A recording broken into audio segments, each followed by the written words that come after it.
Welcome to the Wellbeing Podcast, where every episode is a step towards a healthier, happier you. Let's grow, thrive, and shine together.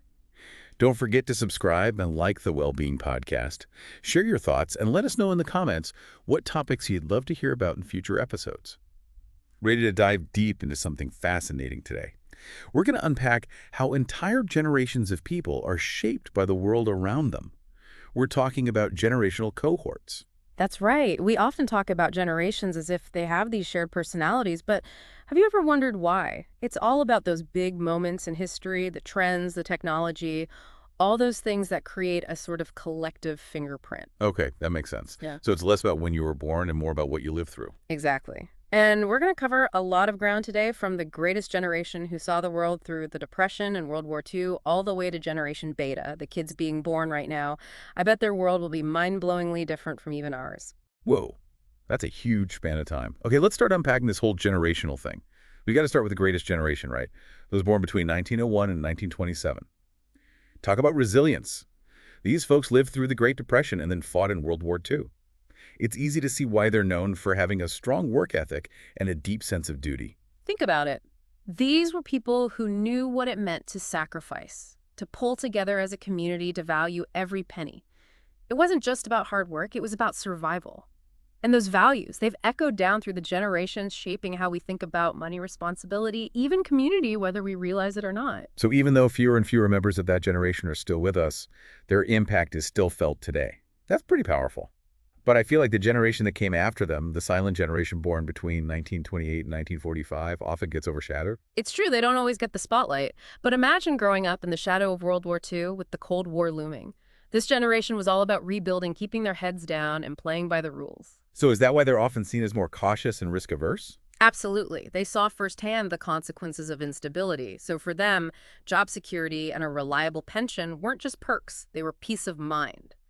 And you can still see that preference for tradition and structure woven into our institutions today. It's like their generation built the framework for the world we live in, even if it's not always flashy or headline-grabbing. Okay, now we've got to talk about the baby boomers, those born between 1946 and 1964. There are so many of them, and they seem to have had a huge impact on everything. They really did. The boomers came of age during a period of economic prosperity and social change. Think about it. Woodstock, the civil rights movement, the explosion of consumer culture, they were at the forefront of it all. And their optimism, coupled with a competitive drive to succeed, fueled a lot of that change. It's almost like they redefined what it meant to be ambitious. Right. They pushed boundaries, questioned authority, and weren't afraid to express themselves. But I've also heard some criticism about their focus on individual achievement and how it might have contributed to some of the economic and environmental problems we face today. It's true that any generation's legacy has both positive and potentially challenging aspects. The boomers' drive certainly led to incredible innovation and economic growth, but it also came with a focus on material success that's had some unintended consequences. So it's not about labeling an entire generation as good or bad, but understanding the complexities of their impact. That makes sense. Okay, let's move on to Generation X, born between 1965 and 1980. They're often called the forgotten generation, which seems a bit unfair. Right. They get sandwiched between two massive generations, but they were also shaped by some pretty significant cultural shifts. Rising divorce rates, dual-income families becoming the norm. These were kids who learned to be independent and resourceful out of necessity. And they were also the first to really grow up with personal computers and the internet, weren't they? That's got to have had some impact. Absolutely. Generation X saw technology evolve at an incredible pace, and they adapted right along with it. They're comfortable with change, skeptical of authority, and incredibly entrepreneurial. They're the ones who really pioneered the idea of work-life balance, paving the way for how we think about work today. So they were sort of the bridge between the analog and digital worlds. That's pretty cool. I did. And they're also the ones raising millennials and Gen Z, now passing on those values of independence and resourcefulness. It makes you wonder what kind of impact they'll have on future generations. They're definitely a generation to watch. Okay. Now we get to the generation everyone loves to analyze, the millennials born between 1981 and 1996. This is the generation that came of age during the internet boom, 9/11, and the 2008 financial crisis.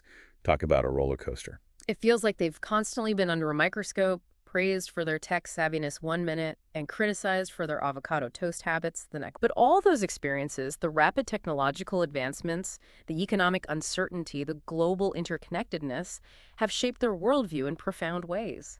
They're digital natives, socially conscious, and driven by a desire to find work that aligns with their values. You can definitely see how their desire for flexibility, work-life balance, and a sense of purpose is changing the workplace. But they've also faced some real challenges, haven't they? Like crippling student loan debt and a housing market that's out of reach for many. Those economic realities have definitely had an impact. They're delaying traditional milestones like homeownership and marriage, not necessarily because they don't want them, but because the circumstances are making it incredibly difficult. So it's like they're navigating a world with a lot of potential, but also a lot of obstacles. That's got to be tough. Oh. Okay, let's move on to the generation after millennials, Gen Z, those born between 1997 and 2012. These are the true digital natives. They've never known a world without smartphones and social media. It's fascinating to see how their digital fluency has shaped not just their communication styles, but also their approach to learning, consuming information, even their activism. This is a generation that's incredibly comfortable with online spaces, and they're using them to connect, create, and advocate for change in ways we're only beginning to understand. They're also known for being incredibly diverse and socially aware, aren't they? They're passionate about issues like climate change, social justice, and mental health, and they're not afraid to speak up about them. It's true. They've grown up witnessing the power of online movements and the importance of raising their voices. And they're not just talking about these issues, they're demanding action and holding those in power accountable. They're a force to be reckoned with. So we've covered a lot of ground from the greatest generation to Gen Z. It's amazing to see how each generation has been influenced by its own unique context and how those experiences continue to ripple through society. But we're not done yet. We still have to talk about the generations of the future, Gen Alpha and Gen Beta. That's right. We've looked back now, it's time to look forward. Gen Alpha, those born between 2013 and 2024, are already growing up in a world that's vastly different from even ours, and Gen Beta, those born after 2025, will be even more immersed in technology, artificial intelligence, and a rapidly changing world. It's hard to even imagine what their world will be like. What will their defining characteristics be? What challenges will they face? And how will they shape the future? Stay tuned. We're going to explore all of that and more right after, well, we'll just keep going. It's amazing to think about how much the world has changed in just a few generations, isn't it? We were just discussing how Gen Z is already making its mark, but now let's take a leap into the future and talk about Gen Alpha and Gen Beta. You know, it really blows my mind to think about these kids being born right now, growing up with things like artificial intelligence and virtual reality as just part of their everyday lives. What do you think that's going to be like for Gen Alpha, those born between 2013 and 2024?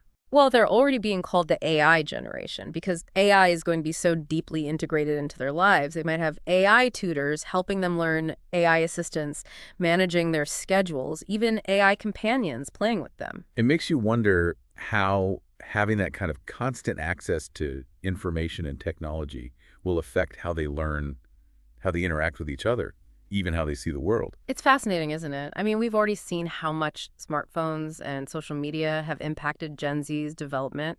Now imagine a world where those technologies are even more advanced and personalized. Do you think they'll be even more comfortable with technology than Gen Z?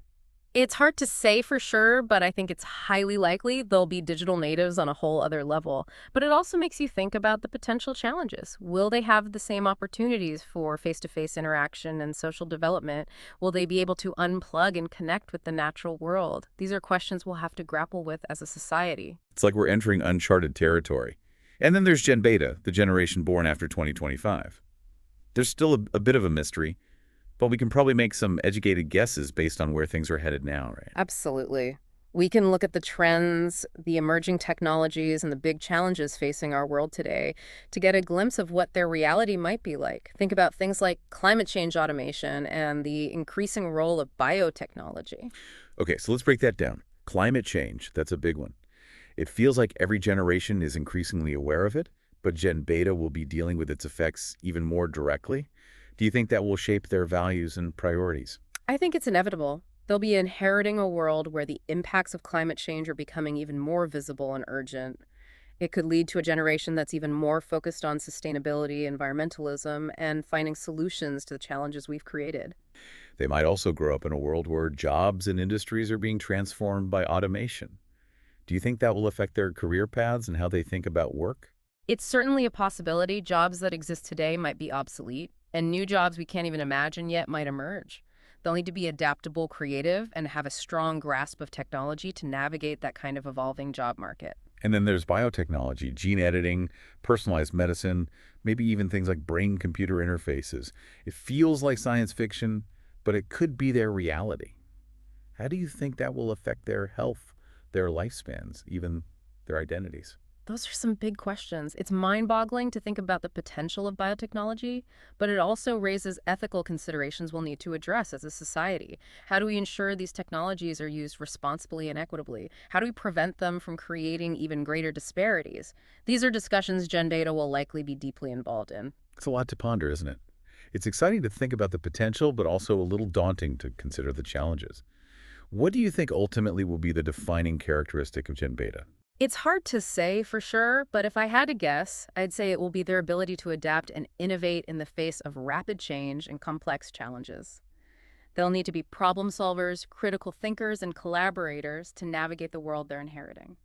It's easy to get caught up in analyzing generations, but it's important to remember that these are just broad categories. Every individual is unique, shaped by their own experiences and choices. That's a crucial point. Generational theory can provide insights, but it shouldn't be used to stereotype or make assumptions about individuals. It's a starting point for understanding broader trends, not a definitive guide to understanding every person. It's about recognizing the patterns and influences that shape us, but also appreciating the diversity within each generation. So as we wrap up this exploration of generational cohorts, what's the key takeaway you'd like listeners to ponder? I think the biggest takeaway for me is that generations aren't isolated bubbles. They're all interconnected. We're all part of this ongoing human story, and understanding how generations influence each other can help us build a better future. I completely agree. Each generation inherits both the benefits and the burdens of those who came before. We're all standing on the shoulders of giants, so to speak. And while we may have our differences, we're all ultimately striving for the same things, a better world for ourselves and future generations. So instead of focusing on the things that divide us, maybe we should focus on finding common ground and working together to address the challenges we face. Exactly. We need the wisdom and experience of older generations, the energy and innovation of younger generations, and everything in between. It's about recognizing that we all have something valuable to contribute. Well, this has been an incredible journey through time. We've explored the values and experiences of generations, from the greatest generation all the way to Gen Beta, those just starting their lives. It's given me a whole new perspective on how generations shape our world. Me too. It's a reminder that history is always unfolding, and each generation plays a role in shaping that story. So as we wrap up this deep dive into generational cohorts, I want to leave you with a thought to ponder. Think about your own generation, the events that shaped you and the values you hold dear. How are you carrying forward the legacy of those who came before you? And how are you shaping the world for the generations to come? It's something to think about. Thanks for joining us on the Wellbeing Podcast. Take care, stay inspired, and see you next time. I think the biggest takeaway for me is that generations aren't isolated bubbles. They're all interconnected. We're all part of this ongoing human story. And understanding how generations influence each other can help us build a better future. I completely agree. Each generation inherits both the benefits and the burdens of those who came before. We're all standing on the shoulders of giants, so to speak. And while we may have our differences, we're all ultimately striving for the same things, a better world for ourselves and future generations. So instead of focusing on the things that divide us, maybe we should focus on finding common ground and working together to address the challenges we face. Exactly. We need the wisdom and experience of older generations, the energy and innovation of younger generations, and everything in between. It's about recognizing that we all have something valuable to contribute. Well, this has been an incredible journey through time. We've explored the values and experiences of generations, from the greatest generation all the way to Gen Beta, those just starting their lives. It's given me a whole new perspective on how generations shape our world. Me too. It's a reminder that history is always unfolding, and each generation plays a role in shaping that story. So as we wrap up this deep dive into generational cohorts, I want to leave you with a thought to ponder. Think about your own generation, the events that shaped you, and the values you hold dear. How are you carrying forward the legacy of those who came before you? And how are you shaping the world for the generations to come? It's something to think about. Thanks for joining us on the Wellbeing Podcast. Take care, stay inspired, and see you next time.